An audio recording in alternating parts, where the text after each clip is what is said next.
देश में कार्यरत सभी शेड्यूल कॉमर्शियल बैंक, जिसमें public sector banks, private sector banks और स्मॉल फाइनेंस बैंक और इसके अलावा कोऑपरेटिव बैंक्स भी आ जाते हैं। ये सारे बैंक पब्लिक से दो तरह की डिपॉजिट एक्सेप्ट करते हैं। एक है डिमांड डिपॉजिट्स, जो बैंकों में करेंट अकाउंट और सेविंग अकाउंट में पैसा रखा हुआ है उनको शामिल करेंगे, और दूसरी है टाइम डिपॉजिट, जिसके अंदर बैंकों में टर्म और रिकरिंग डिपॉजिट्स में जो पैसा रखा हुआ है को शामिल करेंगे। बैंकों में कुल जमाओं का टर्म डिपॉजिट का जो शेयर है वो लगभग 80 to 85% तक का होता है।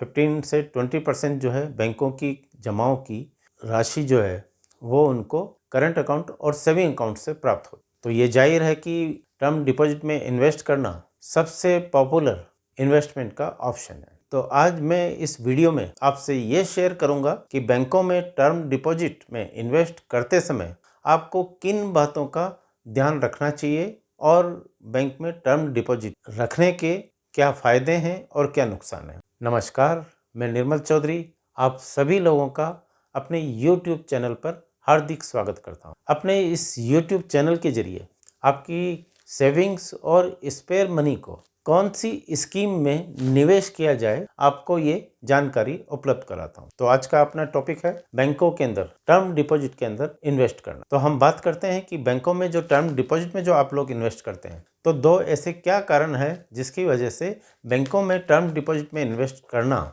ज़्यादा बेहतर ऑप्शन नहीं मान सकते। तो सबसे पहला कारण हम ये मान सकते हैं कि बैंकों में जो आपका इन्वेस्टमेंट है उस पर जो आप इंटरेस्ट प्राप्त कर रहे हैं वो इनकम टैक्स के लिए एलिजिबल है, यानी उस पर इनकम टैक्स पेएबल है। ये सबसे बड़ा डिसएडवांटेज है कि जो आपको इनकम प्राप्त हो रही है, इंटरेस्ट अर्निंग जो हो रही है, उस पर आपको अपने इनकम स्लैब के अकॉर्डिंगली आपको टैक्स पे करना पड़े। तो ये जो आपका टैक्स स्लैब है वो 10% भी हो सकता है, 20% भी हो सकता है और 30% भी हो सकता है। तो जब आप उस इंटरेस्ट पर टैक्स पे करते हैं तो वो अर्निंग इतनी अट्रैक्टिव नहीं रह जाती, यानी वो रिटर्न इतना फ़ायदेमंद नहीं माना जा सकता। और दूसरा जो रीज़न है कि जो आपको इंटरेस्ट अर्निंग जो हो रही है वो इतनी अट्रैक्टिव नहीं है, और जो इन्फ्लेशन रेट है उससे थोड़ा ही अधिक आप अर्निंग कर पाते हैं, और वो इन्फ्लेशन के अकॉर्डिंगली जो आपका पैसा उसकी वैल्यू जो कम हो रही है तो लगभग ये बराबर सा ही रहता है। और अगर हम फिगर्स की बात करें तो इन्फ्लेशन रेट जो है लगभग 7 से 8% के आसपास चल रही है, और बैंकों से अगर बिफोर टैक्स इंटरेस्ट अर्निंग की हम बात करें तो ये लगभग 9 से 10% आती है, वो भी अभी जो रेट ऑफ इंटरेस्ट बढ़ गई है उसके कारण। और अगर हम आफ्टर टैक्स की बात करें तो ये लगभग 8 से 8.5-9% तक की हम मान सकते हैं। तो ये लगभग इन्फ्लेशन रेट के थोड़ा सा ही अधिक है, तो बहुत ज़्यादा बेनिफिशियल ऑप्शन नहीं है बैंकों में एफडी में इन्वेस्ट करना। और अब हम बात करते हैं बैंकों में एफडी में जो इन्वेस्टमेंट है उसके क्या क्या फ़ायदे हैं। तो सबसे पहला और बड़ा फ़ायदा है कि ये एक स्टेबल इन्वेस्टमेंट प्लान है। एक बार आपने बैंकों में एफडी में इन्वेस्ट कर दिया तो रेट ऑफ इंटरेस्ट जो आपको ऑफ़र करी हुई है वो फिक्स हो गई।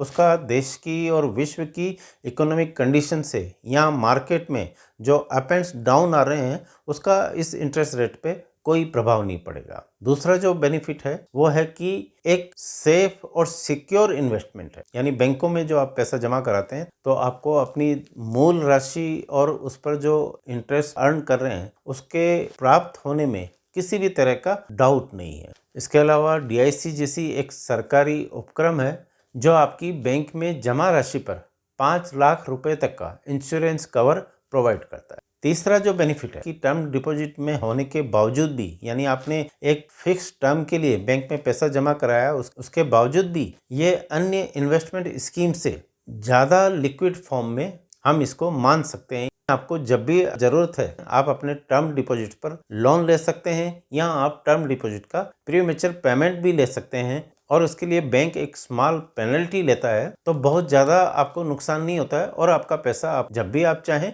आपको मिल सकता है। चौथा जो फ़ायदा है वो है इसकी फ्लेक्सिबिलिटी। बैंक में टर्म डिपॉजिट में जब आप इन्वेस्ट करते हैं तो आपके पास ऑप्शन है कि आपको ये पैसा कितने टाइम पीरियड तक के लिए आप इसको इन्वेस्ट करना चाहेंगे।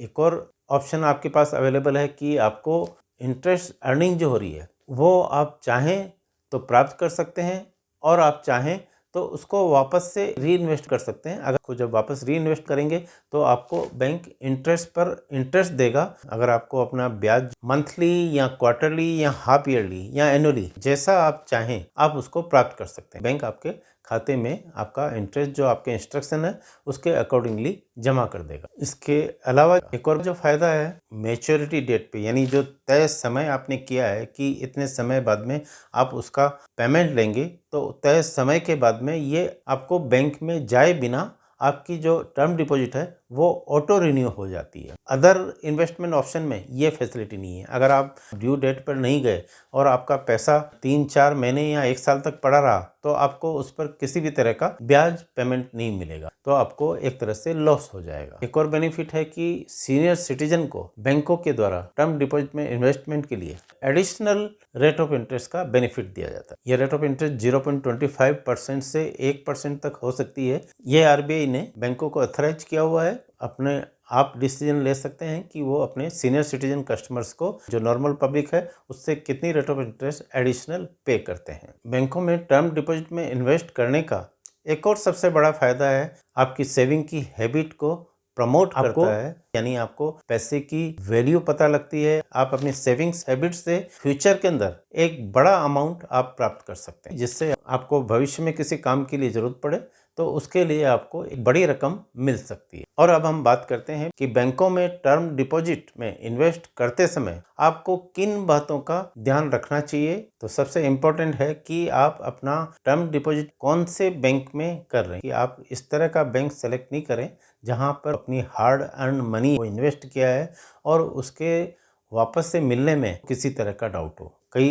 कोऑपरेटिव बैंक हैं और कई सारी नॉन बैंकिंग फाइनेंशियल कंपनियां हैं जो आपको बैंकों के कंपैरिजन में ज़्यादा रेट ऑफ इंटरेस्ट ऑफर करती है। तो ऐसा नहीं हो कि आप ज़्यादा रेट ऑफ इंटरेस्ट के लालच में आप अपना मूल राशि भी मिस कर जाएं। इसके अलावा आपको ये भी ध्यान रखना चाहिए कि किन बैंकों की रेट ऑफ इंटरेस्ट ज़्यादा है, क्योंकि हर बैंकों की जो रेट ऑफ इंटरेस्ट है वो अलग अलग है। तो आप बिल्कुल सेलेक्टिव हो कि आपको अपना पैसा उस बैंक में जमा करना है जहाँ पे पैसा तो आपका सेफ और सिक्योर तो हो, लेकिन आपको इंटरेस्ट अर्निंग भी जो है सबसे ज़्यादा मिले। आपको ये भी ध्यान रखना चाहिए कि आप जो बैंक में टर्म डिपॉजिट में जो इन्वेस्ट कर रहे हैं वह इन्वेस्टमेंट आपका स्प्रेड होना चाहिए। एक ही बैंक में आप अपना टर्म डिपॉजिट में कोई बड़ा इन्वेस्ट नहीं करें। आप अपने टर्म डिपॉजिट इन्वेस्टमेंट को टुकड़ों में और अलग अलग बैंकों में जमा करें। सारा पैसा जो है एक ही नाम से नहीं रखें, आप अपने परिवार के अन्य सदस्यों के नाम से भी जॉइंटली डिपॉजिट कराएं। इससे आपका इंटरेस्ट पर जो आपको इनकम टैक्स को भी आप सेव कर सकते हैं और आप DICGC द्वारा जो इंश्योरेंस कवर दिया गया है आपकी डिपॉजिट पर, यानी अगर आपने अपना पैसा परिवार के 4 सदस्यों के नाम से कराया है तो आपको 4 सदस्यों का यानी 5 लाख रुपए प्रति व्यक्ति कुल 20 लाख का इंश्योरेंस कवर मिलेगा। आपको ये भी ध्यान रखना चाहिए जब आप FD में इन्वेस्ट कर रहे हैं कि आपको कितने समय बाद में उस पैसे की जरूरत पड़ेगी। अगर आपको कुछ समय बाद ही पैसों की जरूरत पड़ती है तो आप शॉर्ट टर्म के लिए ही FD में इन्वेस्ट करें। तो सारे पैसे को एक ही पीरियड के लिए नहीं बना के अलग अलग पीरियड के लिए बनाएं, ताकि अगर कुछ आपने शॉर्ट टर्म के लिए बनाया है तो आपको शॉर्ट टर्म में आपको वो पैसा मिल जाएगा। अगर आपको नहीं ज़रूरत है तो उसको वापस से इन्वेस्ट कर दें। लेकिन अगर आपने एक ही बार में अगर लंबी अवधि के लिए पैसा टर्म डिपॉजिट में इन्वेस्ट कर दिया और अगर आपको पैसे की ज़रूरत पड़ गई बीच में, तो आप उसका जब प्री मैच्योर पेमेंट लेंगे तो उस पेनल्टी और जो ब्याज का जो नुकसान होगा उससे आप बच जाएंगे। तो ये बेहतर होगा कि आप एक बड़े अमाउंट की FD नहीं बनाकर छोटे छोटे अमाउंट की FD बनाएं, अलग अलग बैंकों में बनाएं और परिवार के अलग अलग सदस्यों के नाम से जमा कराएं। मैंने आपको बताया है कि बैंक आपको प्री मैच्योर पेमेंट की भी सुविधा देते हैं और आपकी टर्म डिपॉजिट के अगेंस्ट में लोन की भी फैसिलिटी देते हैं। अगर आपको जो टाइम पीरियड आपने तय किया है उससे पहले पैसों की ज़रूरत पड़ जाती है तो ये ज़रूरी नहीं है कि आप प्री मैच्योर पेमेंट लें, आप उस पर लोन भी ले सकते हैं। यानी अगर आपने 5 साल के लिए FD में इन्वेस्ट किया है और आपको 4.5 साल बाद में ही अगर आपको ज़रूरत पड़ जाती है तो आपको उसका प्री मैच्योर पेमेंट नहीं लेकर उस पर आप लोन ले सकते हैं। इसी तरह से अगर आपने 5 लाख का इन्वेस्टमेंट किया है और आपको केवल 1 लाख की ही ज़रूरत पड़ती है तो आप 1 लाख रुपए तक का लोन लेके भी आप अपना काम चला सकते हैं। ना कि आप एफडी का प्रीमेच्योर पेमेंट लें। तो ये आप ध्यान रखें कि आपको जब पैसों की जरूरत पड़ रही है, किसमें फायदा है, को प्रीमेच्योर पेमेंट लेना है या आप अपनी टर्म डिपॉजिट पर लोन फैसिलिटी अवेल कर। इसके अलावा जो बैंकों में आप टर्म डिपॉजिट में जो इन्वेस्ट कर रहे हैं, तो आपको बैंकों के एफडी में इन्वेस्ट करने के रूल्स रेगुलेशन थोड़ी बहुत जानकारी होनी चाहिए। एक और आप सावधानी रखें कि जब आप बैंकों में टर्म डिपॉजिट में इन्वेस्ट कर रहे हैं तो अपने किसी न किसी परिवार के सदस्य के साथ में जॉइंटली इन्वेस्ट कर। और जॉइंटली इन्वेस्ट किया है उसके बावजूद भी परिवार के किसी अन्य सदस्य के नाम में नॉमिनेशन जरूर करना चाहिए। आप किसी भी समय नॉमिनेशन करा सकते हैं और आपने जो नॉमिनेशन पहले कराया हुआ है उसको भी आप चेंज कर सकते हैं। एक और सबसे महत्वपूर्ण ध्यान आपको रखना चाहिए कि आपने अगर इंटरनेट बैंकिंग फैसिलिटी ले रखी है बैंक से और आप अपने अकाउंट का ऑनलाइन ऑपरेशन करते हैं, तो टर्म डिपॉजिट में निवेश भी आप ऑनलाइन करें। बैंकों ने अपनी टर्म डिपॉजिट की ब्याज दरों में बढ़ोतरी करी है, तो आप अपनी टर्म डिपॉजिट को ऑनलाइन पेमेंट लेके वापस से रिन्यू कर सकते हैं नई एडिशनल रेट ऑफ इंटरेस्ट। इसके लिए आपको बैंक में जाकर उनसे रिक्वेस्ट नहीं करना होगा कि आप उनकी टर्म डिपॉजिट को वापस से नई रेट ऑफ इंटरेस्ट पर रिन्यू कर दें। इसके अलावा एक और इम्पॉर्टेंट बात आपको ध्यान रखनी है, अगर आपकी कुल इनकम टैक्स के दायरे में नहीं आती है, आप इनकम टैक्स पे नहीं करते हैं, तो आप बैंक में समय पर फॉर्म 15G या फॉर्म 15H जो है वो आप जमा करा दें, ताकि बैंक आपकी इंटरेस्ट अर्निंग पर किसी भी तरह का टैक्स नहीं काटे। क्योंकि एक बार टैक्स कट गया तो वो बैंक को विदिन 7 डेज इनकम टैक्स में जमा कराना पड़ता है। एक बार इनकम टैक्स डिपार्टमेंट को बैंक ने जब जमा करा दिया तो उसके बाद वहाँ से आपको ITR के जरिए ही रिफंड लेना होगा। तो आप इस बात का ध्यान रखें और आपको हर साल ये फॉर्म बैंक के अंदर टाइमली सबमिट करना हो। और आपको एक और ध्यान रखना चाहिए, आपने पैन नंबर प्रोवाइड नहीं किया है तो आप बैंक को पैन नंबर ज़रूर प्रोवाइड कर दें, अन्यथा बैंक आपका इंटरेस्ट अर्निंग पे 20% की रेट से इनकम टैक्स डिडक्ट कर देगा। तो इस वीडियो में मैंने आपको बैंकों में टर्म डिपॉजिट में इन्वेस्टमेंट के क्या फ़ायदे और क्या नुकसान है, बैंक में टर्म डिपॉजिट इन्वेस्ट करते समय किन इम्पोर्टेंट बातों को आपको ध्यान में रखना चाहिए, इसके बारे में डिटेल में आपको बताया है। मैं उम्मीद करता हूं कि आपको ये वीडियो अच्छा लगा होगा और आपकी कोई भी क्वेरी या डाउट है तो आप मुझको कमेंट बॉक्स में लिख सकते हैं। और एक और नई इन्वेस्टमेंट स्कीम के साथ में मैं जल्दी ही आपके सामने उपस्थित होऊंगा। आपका बहुत बहुत धन्यवाद। नमस्कार।